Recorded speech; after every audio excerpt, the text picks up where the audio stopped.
Hello everyone and welcome back. Today, I have for you 4 true war stories.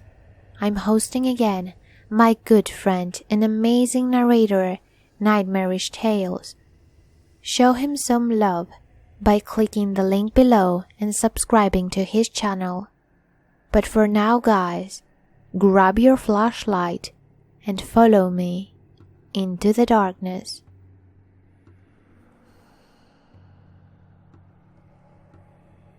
My great-grandfather was part of the French army during World War I. Since he died young, I never actually got the chance to meet him. My father had always told me that he was quite a reserved man. In fact, he had especially become a shut-in during the later stages of his life. This wasn't always the case, but I suppose war does that to a person. This trend continued on throughout the rest of my family history. My grandfather died in World War II, and my father was part of the Vietnam War. He also died recently. It was a premature one, stemming from years and years of alcohol. After the funeral reception, I visited the house that I grew up in. As I walked into my old room, I found a worn-out looking journal sitting on my nightstand with a note attached to it. To Jack, I know that you've never met your great-grandfather, and you probably don't know much about him. It's time to change that. This journal belonged to him. Open it to where I've inserted the bookmark and read until the last entry. As you go on, you may consider it to be ramblings of a madman, but I assure you that he was of sane mind when he wrote this. It's time for you to know what he really went through. This kind of thing can't be forgotten. If you're reading this, then that means I've passed on, and that's exactly how I planned for this to be. I never wanted to tell you this myself. Despite the feeling of heavy melancholy weighted down on me, I decided to sit down and read the journal right there. I mean, this was essentially the last thing that my father had left for me. I've translated the entries from French into English. This is what it read. December 4th, 1916. The Germans can't keep this up for much longer. I don't know when they're going to call off Vendome just yet, but I'm feeling that it must be soon. I say with confidence that this battle must be coming to its end, because they're taking some of us off of the front lines. Not many, but just about 30. I'm part of that 30. The general is directing us towards a smaller village in the extreme north. We're confused as to why anybody would try an invasion from there, since the place apparently remains in a state of perpetual blizzard. The Germans must be freezing out there. I suppose that we'll find out soon. December 5th, 1916. We arrived yesterday to a massacre. The townsfolk, well, not many to begin with, have all mostly been slaughtered. The few survivors have described the attacks as somewhat strange, with the enemy being nearly entirely shrouded by the snow, and the gunfire seemingly coming from everywhere. However, we've presented with a somewhat disconcerting revelation from one of the older survivors. He claimed the air around them seemed to be filled with an unnatural shriek. Not the wind, mind you, but the air itself.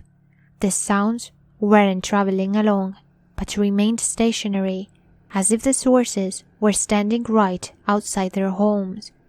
We don't know what to make of this, because of the uncertainty surrounding this whole situation. We can't confirm the enemy yet, but we still have a pretty good idea as to who it is. Can the Germans even afford it? Every side is running low on manpower at this point. We've decided to move as we think they may have headed south. We'll be leaving soon. December 8th, 1916. I've been sitting in the infirmary for a while now. Everybody keeps asking me questions that I can't answer. However, I suppose that I should write down what happened. even if I don't fully understand it myself. We moved later that day, not wanting to risk getting caught in the darkness. We must have trudged across the snowy plains for hours. We also had limited visibility, barely being able to see just meters in front of us. The only thing that we had were the directions coming from our general. An intermediate amount of time later, we started to hear the shrieking. I don't speak in exaggeration when I say that it was no sound of this earth. Like the villager had described, the sources of the noises didn't seem to move. They were all around us, but didn't ever seem to shift in position or tone. And of course, we couldn't see anything. Everywhere we looked, we were met with walls of white. We started getting shot at only a few moments later. We all returned fire, but without any indication of where anybody was. We were essentially shooting blind. The incredibly worrying part was that our enemy didn't seem to share this problem. With no protection, we were going down at an alarming pace. However, the assault eventually ceased. The shrieks had dissipated as well. Thinking that this meant the enemy was severely wounded and retreating, we pressed further on into the blizzard. About a few more minutes on southbound movement, and we were bombarded again. The shrieks were also back now. We fired in every direction, trying to reload as quickly as we could. However, our hands were so frozen that we couldn't fire quickly enough. We were soon down from 30 to about 12. In the midst of the carnage, I could make out a shape slowly staggering towards us. I must have emptied my entire clip into the entity, but it just wouldn't go down. The thing continued making its way towards us. Despite now being fired at by all of our men, we could see chunks of its flesh being ripped off, but it never seemed to be bothered. As it got to within about 10 meters of our formation, it stopped, and we could see it clearly. That you could call it human, but just barely. It was a man, stripped of all clothing, with skin that was charred to blackness all over, except for the face.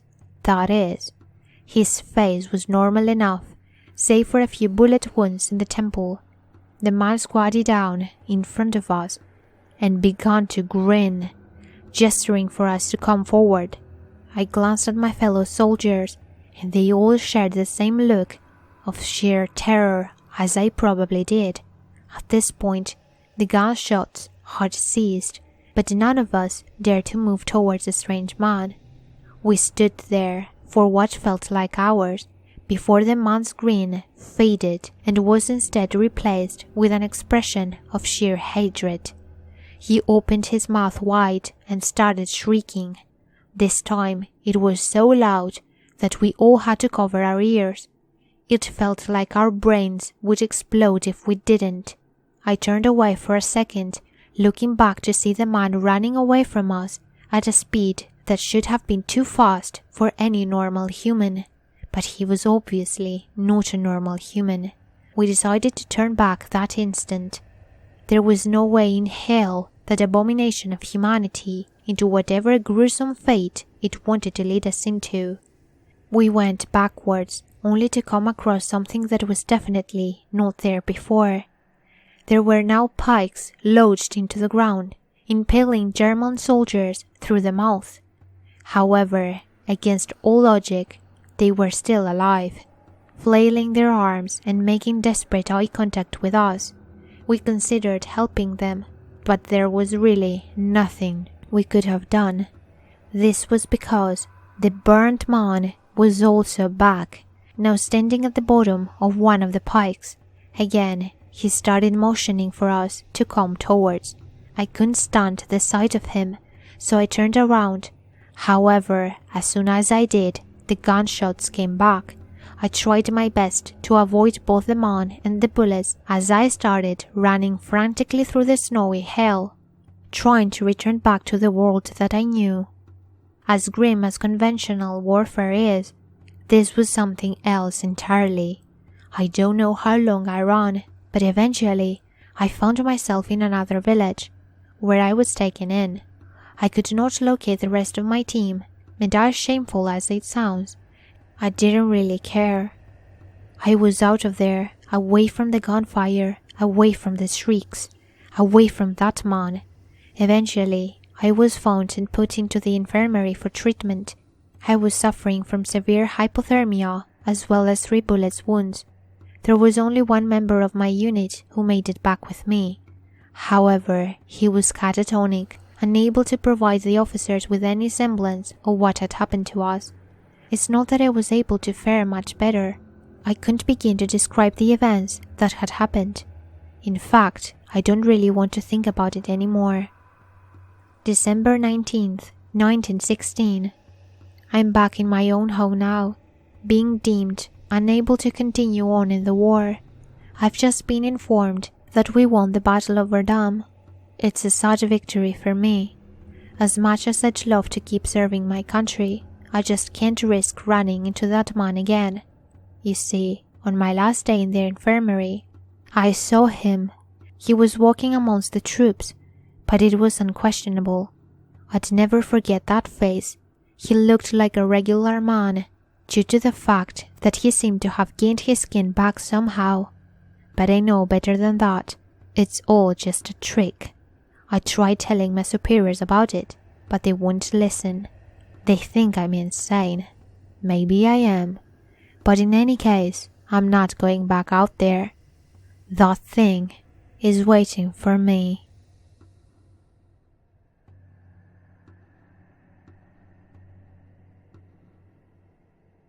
I was in the army for 10 years.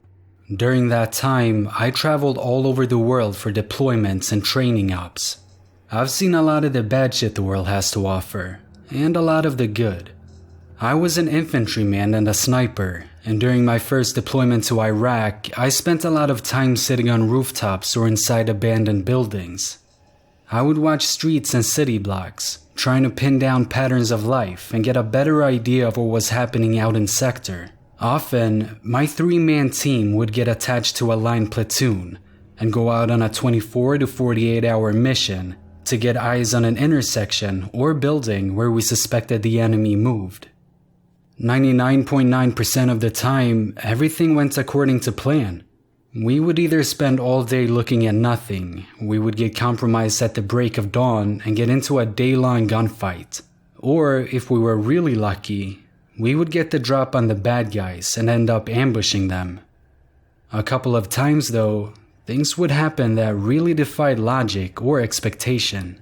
Now, understand that throughout this whole period of my life, I was almost always sleep deprived, hungry, and under extreme levels of stress. I don't discount the idea that at least some of what I experienced was due to the above factors playing tricks on my mind or whatever. Oh, and also, I've had 1 or 2 paranormal experiences from before the army. Don't know if that has anything to do with anything, but worth mentioning anyway. In Baghdad, we were on a foot patrol to check out a part of our sector we rarely went to. Not for any specific reason, the bad guys never went there, so we never went there. The whole area, about 3 city blocks, had been a Christian neighborhood before the fall of Saddam. But after law and order broke down completely, the Christians were either forced out or murdered. We were just going from building to building at night, checking things out. We found this one house with a room on the roof that had been built separately from the main structure, which in and of itself was pretty common. What was strange was that this room had a door that was locked from the inside. It was a sheet metal door with a hand latch on the inside, which you could lock with a padlock. For some reason, this intrigued me and I had an urge to find out what was in there. So we proceeded to go to town on this door with our breaching kit. It took about 20 minutes of solid work before we yanked this fucking door open. First off, at this point, I'm a seasoned combat soldier.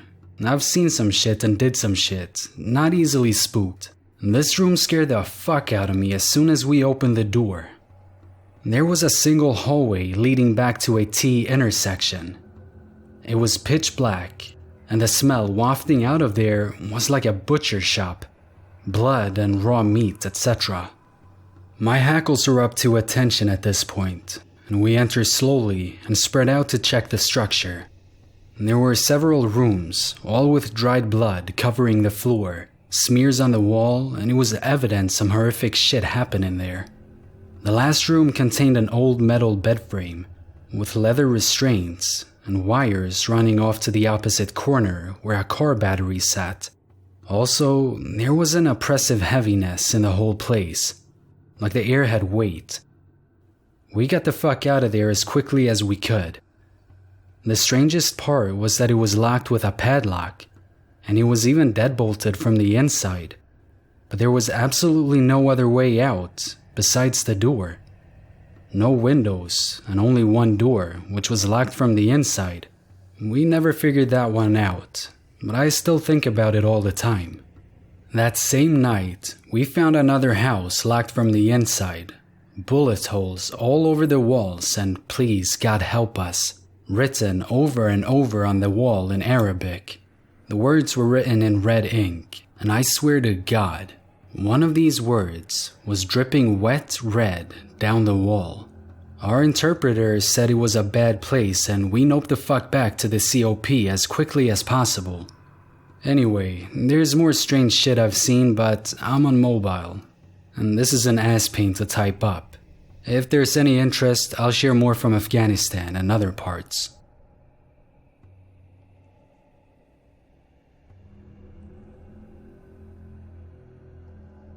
My grandfather Frederick is an old-fashioned man and doesn't speak much about the past. He's gone through a lot in his life. He lived through Blitz-ridden London as a young boy and sadly lost his older brother, John, because of it. John was my grandfather's half-brother, about 10 years older than my grandfather, and he was my grandfather's hero. Like most big brothers, he was a part of the Royal Navy and was on the HMS Janus. The destroyer was sunk by a German torpedo bomber, and there were only 80 survivors out of the about 240 crew. It sank in only 20 minutes near Anzio, western Italy. John was not actually one of the victims, but died soon after being rescued by another ship. In his jacket pocket was a small diary, a few pictures of family members, and a pencil. Every other item he had was on the wreckage. The diary and photos were returned to my grandfather's family when they were told he had died, and that, until recently, was the most I had heard about John. My aunts decided to have a clear out of my grandfather's house. He's a hoarder, not as bad as some, mostly books and trinkets, but he finally admitted the house needed a good clean. I was in charge of sorting his books. Take a guess, he was a big book fan. All his spy, thriller, and action novels stayed because he'd want to repeat them. Everything else was to be put in a pile, and he would say, toss it or keep it. That's how I found the diary. Buried in with my grandmother's old romance novels. Grandfather kept all of my grandmother's belongings, including clothes and such, which had a layer of dust at least 2 inches thick, was a small blue leather diary book, crumpled and water-damaged. I asked one of my aunts what it was, and she said it was almost definitely John's diary, and that if I wanted it, I better not tell my grandfather about it, because he probably wouldn't let me have it. I thought this was strange, but I really wanted to read it, so I hid it in my hoodie's pocket and just finished up the book organizing. The diary is weird. I fought myself to call it that, but it's so weird. A lot of the pages are damaged, but readable, but some of the stories are just odd. The first half of the diary is totally normal, just day-to-day stuff about being on the ship, his crewmates, jokes and pranks on one another. Remember, a lot of sailors were somewhat young, and of course recounts of any incidents that had happened. However, the second half is weird. I'm going to rewrite it from his diary. December 3rd, 1943. I am writing this at 3:30 in the morning. Something awoke me. It weren't Roger. I assume his bunkmate. He's fast asleep and he don't snore. I went out into the corridors and there weren't anything there. I went along to the end of it and looked out one of the portholes. The waves were huge and angry. Made some noise too. Probably just thought. Don't know how I heard it from my bunk. I'm going back to sleep. After this is 3 days of normal routine, no weirdness. December 8th, 1943. I'm writing this quickly and secretly so my superiors don't see me messing around.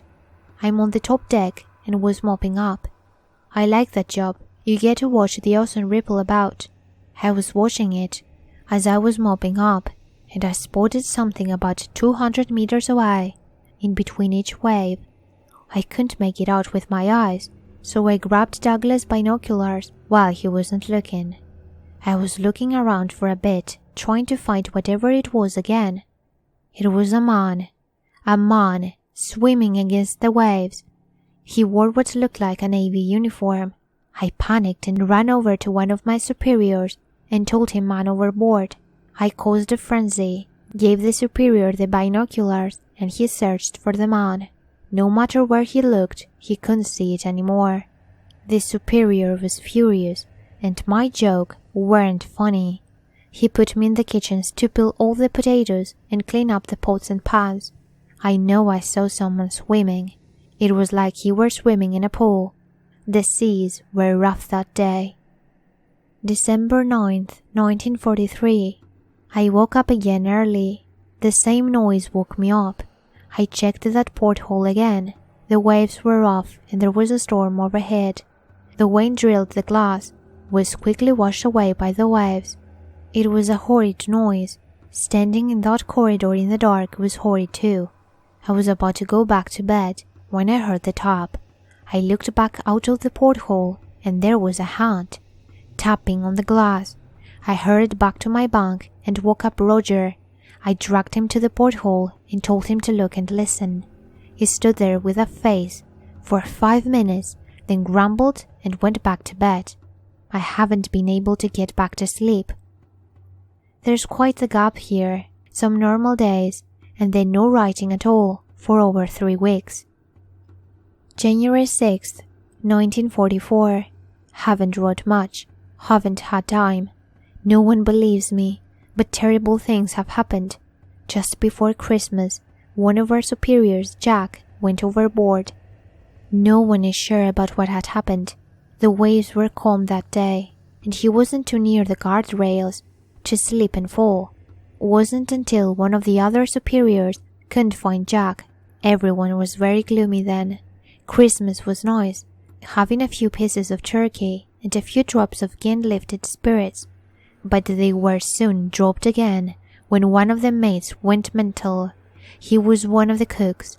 I think his name was Harold or Howard. Halfway through our dinner, we could hear plates and pans smashing together along with screams. A few of us ran into the kitchen to see what was happening. Howard was holding a big knife, and he was covered in blood in the face of a younger mate. The young mate was crying. He had cuts all up on his hands and arms from defending himself. It took 3 of us to pin Howard down. He kept screaming hysterically about how he had to do it and how he was going to come back otherwise. No one knew what he meant. The young mate was treated by the medic and was allowed time away from his duties to recover. Howard had a heart attack soon after, and they buried him at sea. I heard they didn't tell his family about that incident. I haven't been feeling too well either. I keep getting headaches at night and can't sleep. I've asked the medic about it, but all I can do is drink water. He snuck by one night and gave me a little bottle of scotch to drink to knock myself out. It worked a few times, but quickly stopped working. I haven't had a proper night's sleep since Boxing Day.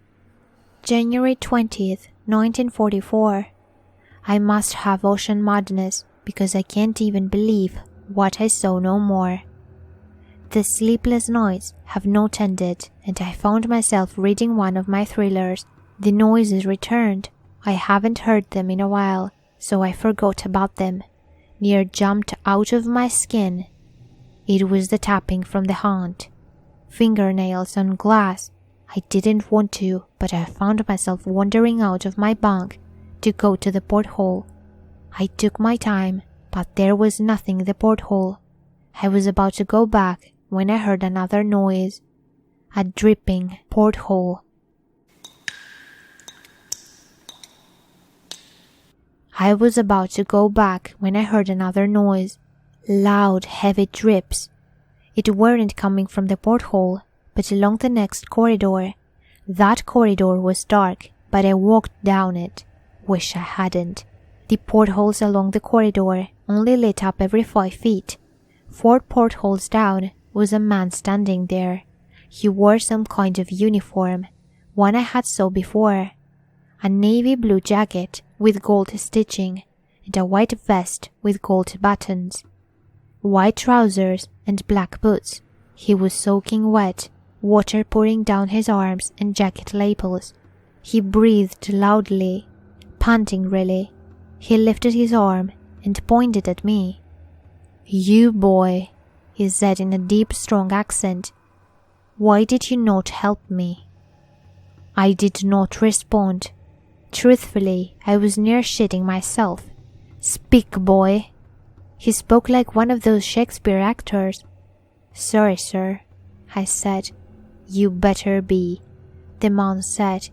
He turns and begins to walk off down the corridor, but stops. Without turning, he looks back at me. "Prepare, boy. You must prepare." He turned his head back towards the corridor. "For what?" I asked. He didn't turn back, but sighed. "Those damned Spaniards." He trudged away, water squashing through his boots as he did. A trail of water was left behind him as he disappeared into the darkness of the corridor. I ran back to my bunk and curled it up in my bed. I didn't dare tell no one. No one will believe that. But it was real as day. That was the last diary entry. Only 3 days later, on the 23rd of January, 1944, the German torpedo bomber hit the HMS Janus and it was sunk. John was saved but soon died, probably from shock, trauma, or excess water in his lungs. I'm not sure on that. These diary entries weirded me out completely. I feel like I can't tell anyone, especially considering I never told my grandfather I took the diary. Maybe this is why he doesn't talk about John very much.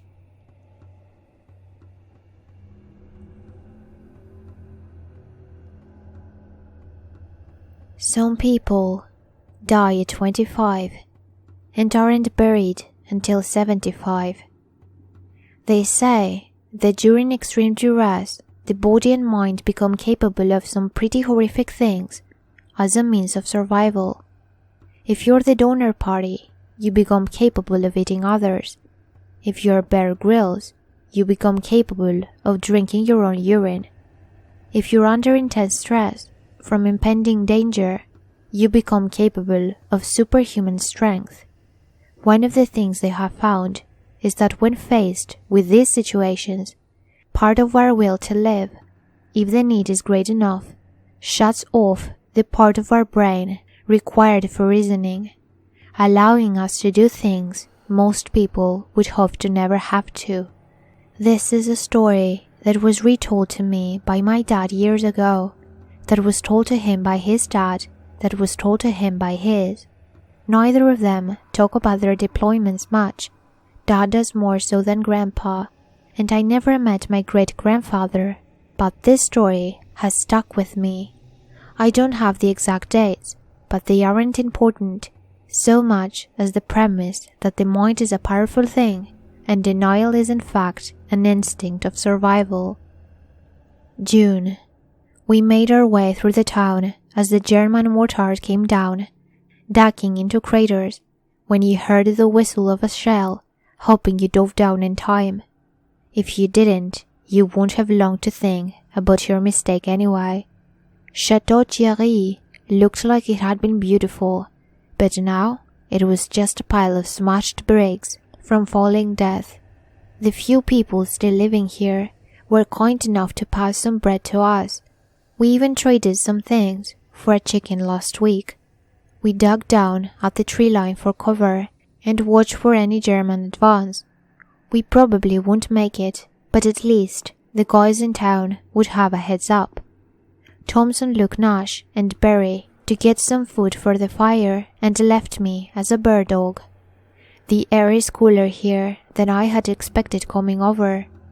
The sun went down less than 30 minutes ago, and the temperature has already dropped enough I can see my breath in the dying embers of the fire. The wind isn't strong, and I can feel it chilling me down to my bones. I poked the fire for a bit when I heard a rustling and a twig snap behind me. I strained my eyes against the night, but it was useless. The entire German army could be 10 feet away, and neither side would be any wiser to the other's presence. Clouds rolled in, and the artillery must have decided break time was done. Most of the shells were aimed at the town, but a few strays came a little closer than I'd have liked. None of them were close enough to directly hit me, but I decided it would be a good idea to pile up some wood, to at least try and shield myself as best as I could. I finished my own cold coffee and got to work. I had to feel along the ground in the dark to find branches that had splintered off big enough to stack up. I'd get an armful and stack them a foot or so high, just enough that I could lay down behind them. Seemed like half of the night I spent crawling around like a fool, picking up branches. Once I felt comfortable with my blindly built wall, I lay down and got some sleep. If the Germans come, let them. At least, I won't know I've gone in my sleep. As I lay there, I heard more artillery and more shrieks and moans as the wind wiped up, the screaming shells falling and the trees exploding and the wind moaning. The story goes, they found him the next day, so deeply asleep, finally able to rest after so long of trying to stay alert, that he didn't wake when they moved him. It wasn't until several years later we had a traumatic breakdown of sorts and finally pieced together that the snapping sound after the shells hit was the people around him breaking each other, and the shrieking wind was their cries of agony. The wood he stacked for shelter was the arms and legs of those blown apart by exploding artillery. The mind's will to survive is an incredible thing.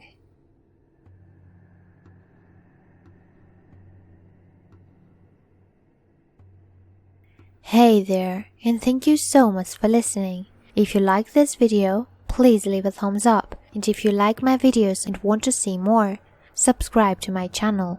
Don't forget to show some love to my good friend Nightmarish Tales. He is an amazing narrator, and I'm sure you will love his work. Click the link below, and I will see you all in my next video.